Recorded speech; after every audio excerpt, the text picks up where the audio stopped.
Today, locking your front door is such a routine habit that most people barely think about it.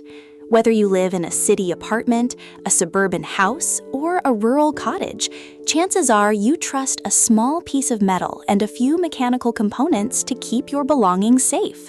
But for most of human history, modern locks simply did not exist. There were no deadbolts, keypad entries, smart locks, or alarm systems connected to a smartphone. Yet people still owned homes, accumulated possessions, stored food, protected valuables, and raised families. This raises an intriguing question. Before locks became common, how did people keep unwanted visitors out? The answer reveals a fascinating world of creative solutions, social customs, and community-based security.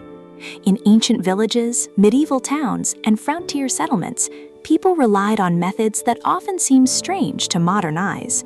Some used massive wooden bars that could only be removed from inside. Others depended on watchdogs, guarded gates, or entire communities that collectively watched over one another's property.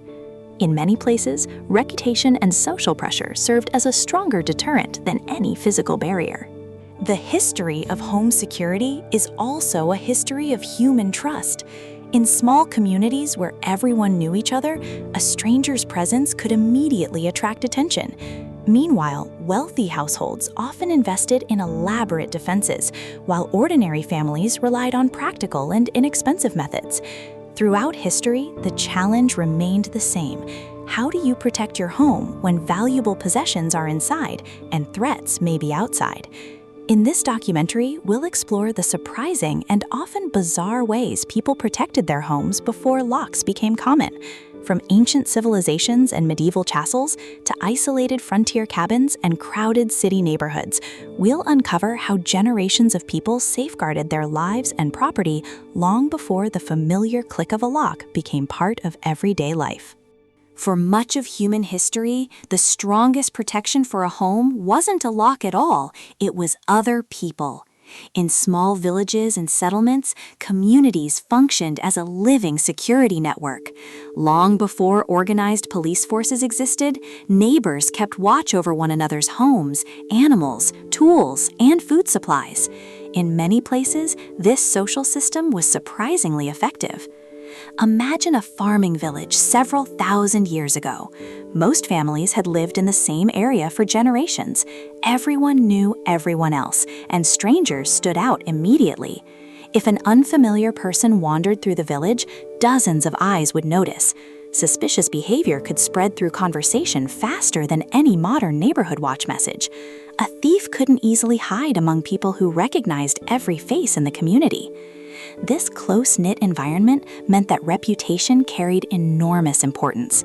Being caught stealing could result in severe social consequences. A person might be shunned by neighbors, excluded from community events, denied assistance during difficult times, or even expelled from the settlement entirely. Since survival often depended on cooperation, losing the trust of the community could be devastating. Many homes themselves reflected this reality. In some regions, doors were simple wooden panels, designed more to keep animals and weather outside than to stop determined intruders. Families often believed that community vigilance provided enough protection. During the day, doors might remain open while people worked nearby, allowing neighbors to observe activity around the house naturally. Nighttime security also depended heavily on collective responsibility. Villages frequently organized watches, with designated individuals patrolling streets or guarding entrances after dark. Some communities used bells, horns, drums, or other signaling devices to alert residents if danger approached. Everyone understood that protecting the village meant protecting themselves.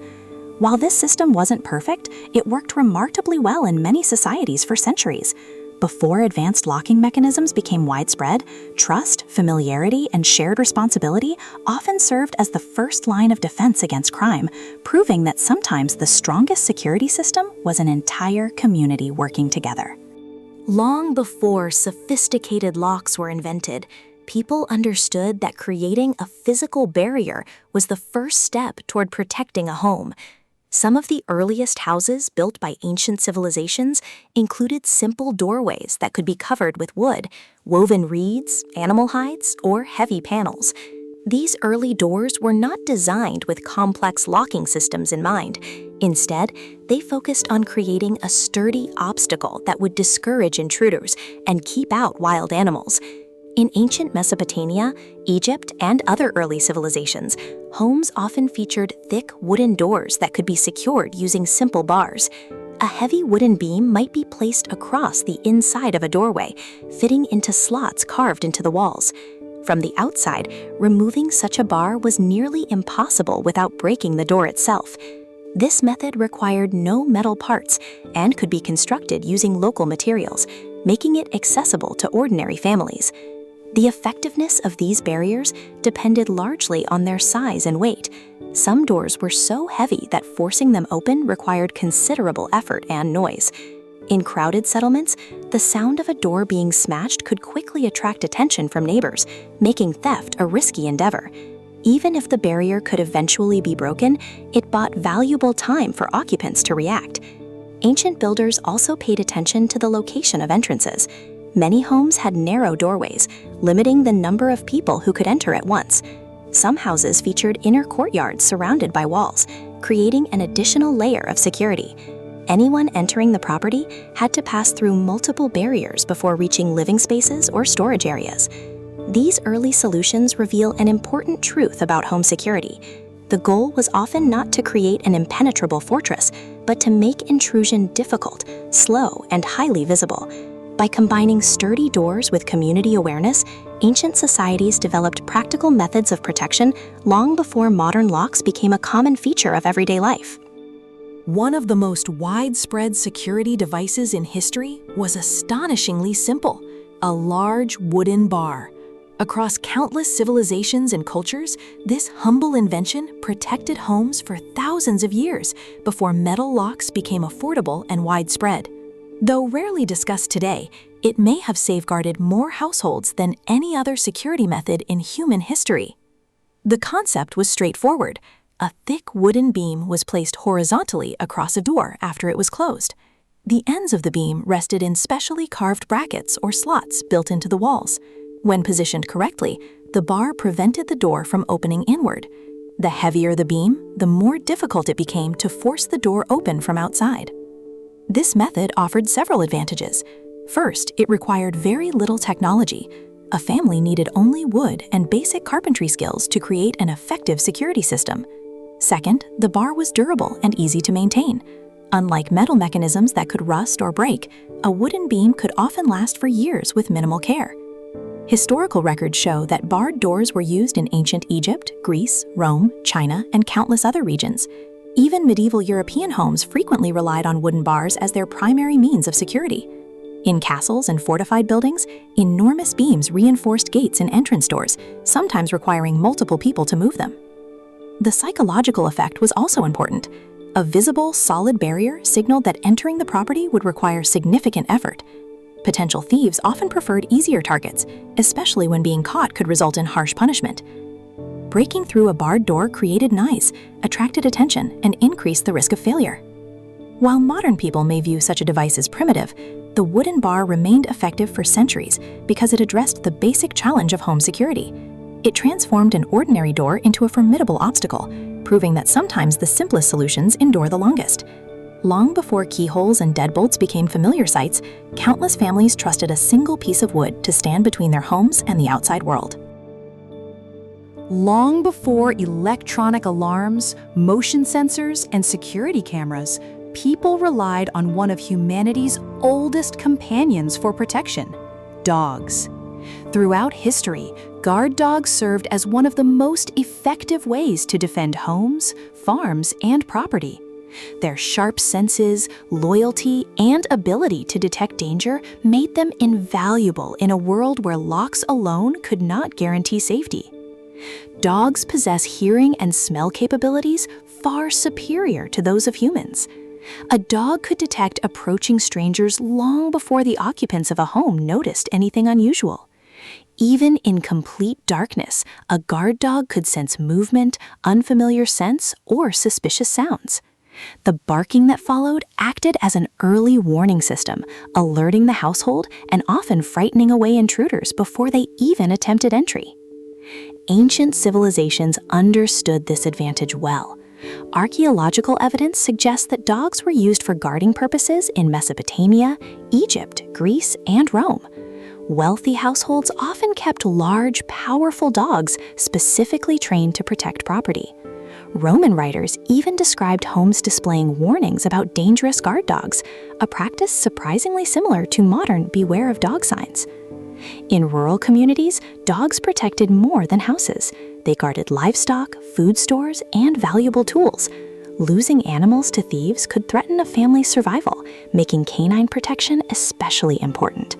At night, when visibility was poor and human guards grew tired, dogs remained alert and responsive. The mere presence of a dog could discourage criminals. A thief might successfully bypass a simple door or window, but dealing with a barking, aggressive animal presented a much greater challenge. Unlike a lock, which remained passive, a dog actively responded to threats and could alert neighbors as well. For thousands of years, guard dogs represented one of the most reliable forms of home security. Their effectiveness did not depend on technology, wealth, or complex construction. Instead, it relied on a relationship between humans and animals that had developed over generations. In many ways, these loyal protectors served as the world's first living alarm systems. Today, gated communities are often associated with modern suburbs and private neighborhoods. However, the idea of protecting an entire community behind walls is far older than many people realize. Long before individual homes had sophisticated locks, entire villages and towns often relied on collective defenses to keep residents safe. Throughout ancient history, settlements frequently surrounded themselves with walls made from stone, mud bricks, timber, or earth. These barriers were not only intended to stop invading armies, but also to deter thieves, raiders, and criminals.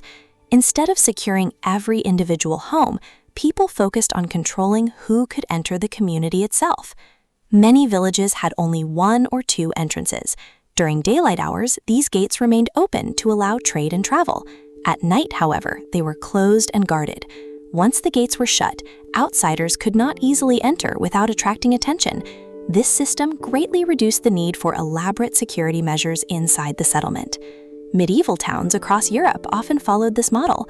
Massive walls surrounded entire communities, and watchmen patrolled gates after dark. Visitors arriving late might be denied entry until morning. In some cities, bells announced the closing of gates each evening, signaling residents that the town was secured for the night. The same concept appeared in Asia, Africa, and the Middle East. Many communities built defensive walls not because crime was constant, but because prevention was easier than dealing with theft after it occurred. By restricting access, residents created a safer environment for everyone living within the protected area. Life inside these enclosed communities often fostered strong social connections. People knew their neighbors, recognized familiar faces, and could quickly identify strangers. This combination of physical barriers and community awareness formed a powerful security system. For many families, the wall surrounded their village provided greater protection than any lock on their front door.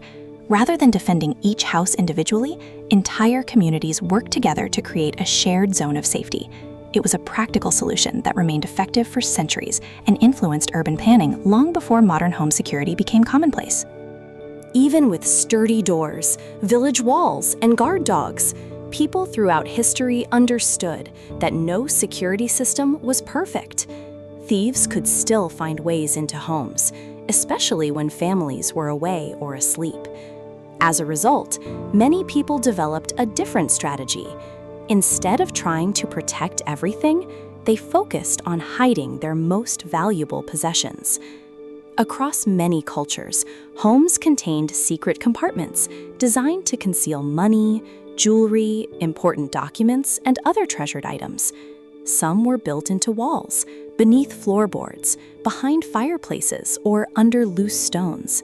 These hiding places were often known only to family members and passed down through generations. A thief might search a house thoroughly and still leave without discovering its hidden valuables. In ancient Rome, wealthy citizens sometimes stored coins in specially designed containers that blended into everyday household objects. During the Middle Ages, people frequently concealed wealth inside furniture, hollow wooden beams, or beneath storage chests. Since banks were rare or inaccessible for ordinary people, the home itself often served as a family's primary vault. Creative deception also played an important role. Valuable items might be hidden among ordinary belongings, where they appeared unimportant. Money could be concealed inside sacks of grain, beneath firewood piles, or inside containers that seemed worthless. Some households deliberately kept a small amount of money in obvious locations, hoping thieves would take it and leave without searching further. Farmers and rural families often buried valuables outdoors in sealed containers. During times of war, unrest, or economic uncertainty, people sometimes hid entire savings underground. Archaeologists continue to discover ancient coin hoards that were never recovered by their owners, providing evidence of how common this practice once was. These strategies reflected a practical understanding of security. Rather than relying solely on barriers to keep criminals out, people accepted that intrusions could occur and prepared accordingly. By making valuables difficult to find, they reduced potential losses and increased the likelihood that their most important possessions would remain safe, even if a thief managed to enter the home. Before modern police departments existed, many towns and cities relied on a different type of security force, the night watch. These watchmen played a crucial role in protecting communities after dark, when theft, vandalism, and other crimes were most likely to occur. For countless families, the presence of these patrols provided reassurance that someone was keeping an eye on the streets while they slept. The concept of a night watch dates back thousands of years. Ancient cities often assigned guards to patrol important areas, monitor gates, and respond to disturbances. As urban populations grew, organized watch systems became increasingly common. Citizens or paid guards would walk designated routes, checking for suspicious activity and ensuring that public order was maintained. In medieval Europe, watchmen carried lanterns, staffs, bells, or horns. Their duties included looking for fires, monitoring strangers, and reporting criminal activity. Since many buildings were constructed from wood, fire posed a major threat. A vigilant watchman could save an entire neighborhood by detecting danger early. The watch also acted as a deterrent. Criminals preferred operating unseen, and regular patrols made that more difficult. Knowing that guards might appear at any moment increased the risk of being caught. In some towns, watchmen announced the hours during the night, reminding residents that security patrols were active. Not all watch systems were professional. In many communities, residents took turns serving guard duty. This shared responsibility reflected the belief that public safety was everyone's concern. Neighbors worked together to protect streets, homes, businesses, and public spaces. Although these systems varied in effectiveness, they represented an important step in the evolution of organized security. Rather than relying solely on individual households, communities began creating dedicated structures for maintaining order and preventing crime. For families living centuries ago, the sound of a watchman's footsteps outside could provide comfort similar to what modern people feel when they know police patrol their neighborhood. Long before surveillance cameras and emergency response systems, human vigilance remained one of the most valuable tools for protecting homes and communities. Although people often imagine locks as ancient inventions used by everyone, the reality was quite different. Early locks did exist thousands of years ago, but they were far from common. For much of history, owning a lock was a luxury rather than an everyday necessity. Most people continued relying on wooden bars, community protection, guard animals, and hiding places long after the first locks appeared. Some of the earliest known locks were developed in ancient Egypt more than 4,000 years ago. These devices were typically made from wood and operated using a simple pin mechanism. A large wooden key lifted pins inside the lock, allowing a bolt to move and the door to open. While innovative for their time, these locks were bulky and expensive to produce. The technology later spread to other civilizations, including Greece and Rome. Roman locksmiths improved designs by introducing metal components and creating smaller, more durable mechanisms. Wealthy Romans sometimes carried intricate keys made of bronze or iron, and some keys were even worn as rings. Owning such a lock could be a sign of status and wealth. Despite these advancements, locks remained uncommon among ordinary people. Manufacturing metal locks required skilled craftsmen, specialized tools, and valuable materials. For many families, the cost simply wasn't justified. In small communities where neighbors knew each other, simpler security measures often seemed sufficient. Furthermore, early locks were not always as secure as modern people might expect.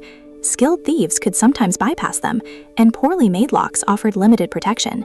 As a result, locks were often used alongside other methods rather than replacing them entirely. Over time, improvements in metalworking and mass production gradually made locks more affordable. As cities grew larger and populations became less familiar with one another, people increasingly sought individual security solutions. The lock slowly transformed from a luxury item into a household necessity. This transition marked a major shift in human society. Security was becoming less dependent on community relationships and more dependent on personal ownership of protective technology. The familiar lock and key system that many people take for granted today was the result of centuries of gradual development and social change. Today, locking a door requires only a few seconds. We turn a key, press a button, or tap a smartphone screen without giving the process much thought. Yet behind this simple action lies a remarkable history stretching back thousands of years. Before locks became common, people protected their homes using a wide variety of methods. They relied on close-knit communities where neighbors watched over one another. They secured entrances with heavy wooden bars, built walls around villages, trained loyal guard dogs, created secret hiding places, and organized night watches to patrol streets after dark. These solutions may seem primitive compared to modern technology, but many were surprisingly effective for the societies that used them. The story of home security is ultimately about adaptation. As populations grew, cities expanded, and societies became more complex, older methods gradually became less practical. People needed new ways to protect their property in environments where they no longer knew every neighbor or recognized every face. This demand helped drive the development and spread of locks, keys, and eventually the advanced security systems we use today. What's perhaps most surprising is that many ancient ideas still survive in modern forms. Neighborhood watch programs echo the community protection of early villages. Security gates resemble the guarded entrances of walled towns. Alarm systems perform the same function as barking dogs and night watchmen. Even hidden safes continue the tradition of secret storage places used by families centuries ago. History reminds us that the desire to feel safe at home is universal. Whether someone lived in an ancient farming settlement, a medieval town, or a modern city, the challenge remained the same: protecting the people and possessions that mattered most. The next time you lock your front door, consider the generations who came before you. Long before the invention of modern locks, they developed clever, creative, and sometimes unusual ways to achieve the very same goal: keeping their homes secure in an uncertain world.